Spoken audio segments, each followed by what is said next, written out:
chọc vì lời phá nồng nè nó cao mà chào trôi dây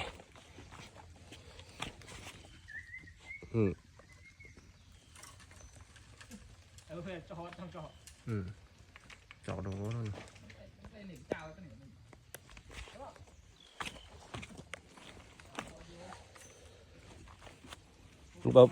anh đi bập liên cho một cái đó om như này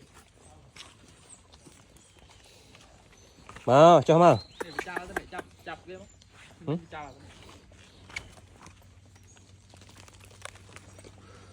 mà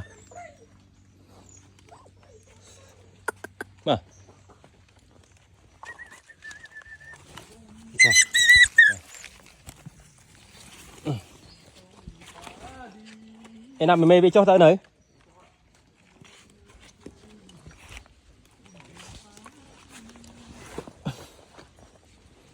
rồi việc này á